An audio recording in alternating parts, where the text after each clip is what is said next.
já tem tratamento de esgoto para quase tudo. Então, o que a gente faz nessa área de efluentes na França é muito mais sistemas de pós-tratamento, sistemas de reuso, do que construir estações efetivamente municipais, estaduais de tratamento, porque eles já têm uma porcentagem de tratamento muito grande e isso é muito pouco. Como no Brasil o saneamento, como o professor estava falando, ainda é algo muito carente, hoje a gente trata uma porcentagem muito pequena do nosso esgoto sanitário. O nosso foco na entrada no Brasil, nesse primeiro momento, é falar de água. Então, eu vou mostrar para vocês um pouquinho como funciona essa tecnologia e apresentar alguns projetos, todos voltados para a água, para tratamento de esgoto e tratamento de efluentes. Mas esse slide é só para mostrar que a gente tem também algumas outras coisas envolvidas para outros tipos de poluição.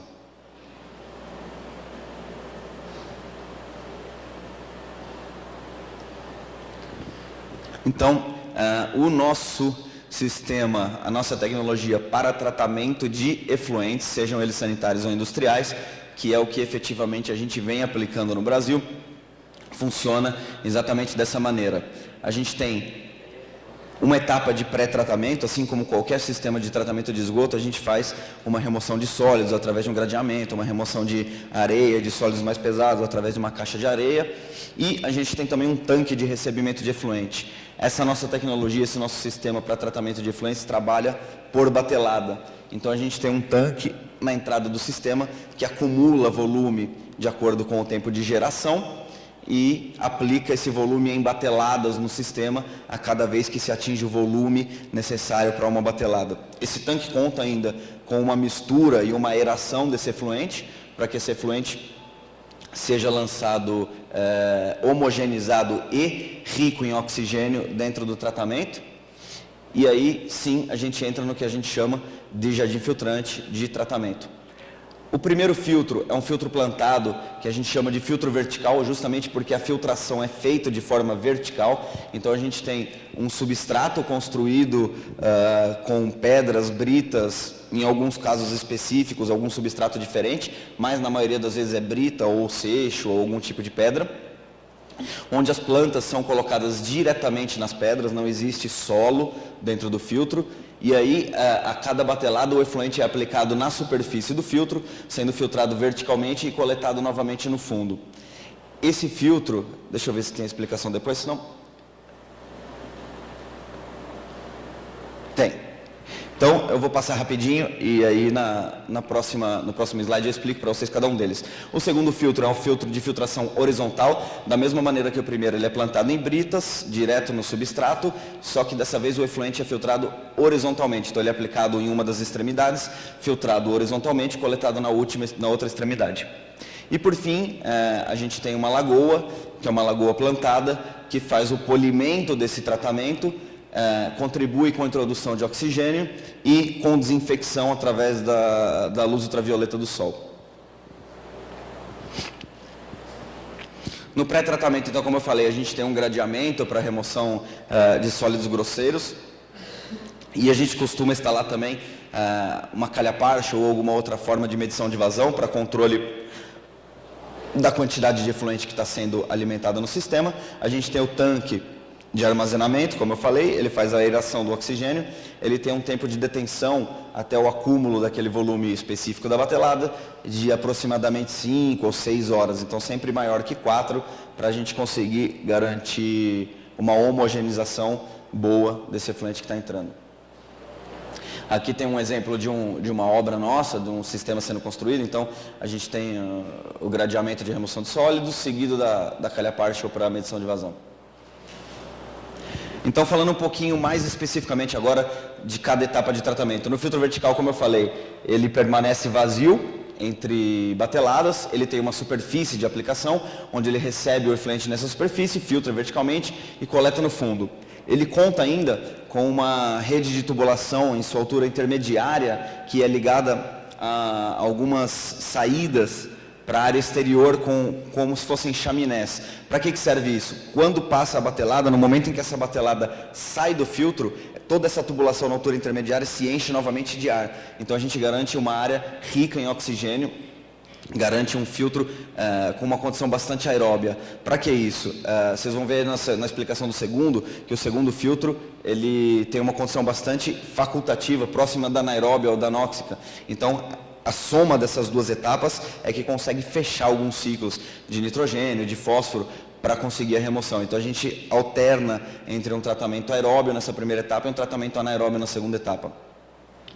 Nessa primeira etapa, então, a gente tem ele sempre vazio, uma quantidade grande de oxigênio, a gente começa a remover, a gente tem remoção de sólidos, claro, é um filtro construído em britas de diferentes granulometrias, então tem uma remoção física da parte sólida do esgoto, e a gente começa a ter a remoção já da DBO, do nitrogênio, principalmente na forma amoniacal, porque é a etapa aeróbia, e fósforo, além de alguns outros micronutrientes e algumas outras coisas importantes. Esse filtro, ele é sempre, como eu falei, da multiplicidade do sistema, da versatilidade de operação, esse filtro ele é construído sempre em múltiplos de 3. Então, quando você fala de projetos pequenos, a gente tem 3 filtros, e isso vai crescendo com o tamanho do projeto para 6, para 9, para 12, sempre múltiplos de 3. Por quê? Primeiro, pela facilidade de operação, aquela coisa que eu comentei da gente poder fazer manutenção no sistema, poder fazer intervenção no sistema, seja ela qual for, sem parar de funcionar. Segundo, porque a gente tem um grande estresse das plantas nesse tratamento. Um estresse hídrico, porque elas ficam efetivamente recebendo muita água durante bastante tempo, e um estresse também de remoção de carga, de uma disponibilidade muito grande de alimentos. Se você continuar alimentando isso de uma forma sem interrupções, essas plantas começam a perder capacidade de remoção. Então a gente alterna a operação entre filtros para que os filtros possam descansar, e aí quando ele volta a operar, as plantas estão, a gente costuma falar, com fome novamente, para começar de novo essa remoção de carga. Então, nesse horizontal, como são múltiplos de 3, o filtro opera entre um período de trabalho por 2 de descanso, porque ele tem 2 filtros paralelos para trabalhar. Aqui é uma foto de um filtro horizontal nosso, logo algumas semanas após o plantio.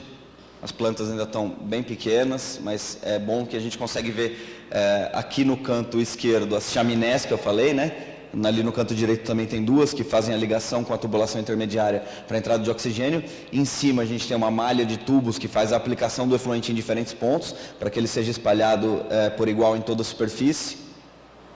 E se vocês observarem no meio da imagem tem um muro dividindo, justamente porque são 3 filtros. Aqui a gente está vendo o primeiro, após aquele muro de divisão tem o segundo, e lá em cima ainda tem um segundo muro e um terceiro filtro. Aí a gente vai para a segunda etapa de tratamento, que é o filtro horizontal.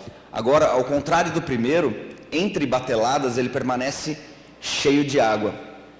Cheio de água abaixo da brita. Então, tanto no primeiro filtro quanto no segundo filtro, você não tem contato direto nem visual com o efluente que está sendo tratado, a não ser que você esteja observando no momento exato da batelada, quando o efluente é aplicado, você então não tem nenhum tipo de contato, nem visual e nem contato direto com o efluente, porque todo o fluxo, tanto vertical quanto horizontal, acontece abaixo do nível da brita. Então, o filtro horizontal, apesar de permanecer cheio de água, cheio de efluente entre as bateladas, você observando de fora você não percebe, porque ela está sempre 2, 3 centímetros abaixo do nível do substrato. Então, ao contrário do primeiro, por permanecer sempre cheio, ele vai criar um ambiente pobre em oxigênio. Claro, próximo à superfície você tem troca direta com a atmosfera, então você tem alguma quantidade de oxigênio, mas quanto mais você vai descendo dentro desse filtro, menos oxigênio disponível você vai encontrando, chegando a uma condição no fundo do filtro que é praticamente anóxica. E isso cria possibilidades para que se desenvolva toda uma gama diferente de bactérias, de fungos e de micro-organismos que fazem o tratamento, e com isso a gente consiga fechar alguns ciclos de remoção de nitrogênio, de fósforo, conseguindo fazer a denitrificação, e conseguindo resultados bastante expressivos de remoção. Esses filtros, ao contrário do primeiro, diferentemente do primeiro, não tem multiplicidade de 3, mas sim de 2 filtros. Como a carga de sólidos aplicada é bem menor, e como ele recebe um efluente já com uma concentração de poluentes bem menor, ele tem um período de descanso de um período só. Então ele opera 1 e descansa 1. Então são sempre múltiplos de 2. Conforme você vai crescendo o sistema, 2, 4, 6, 8, sempre em pares. Nesse filtro a gente tem ainda uma remoção física de filtração, ele também é um filtro construído em substrato, essa água vai efetivamente passar por baixo do substrato, então ainda tem essa remoção física. A gente continua com remoção de carga orgânica.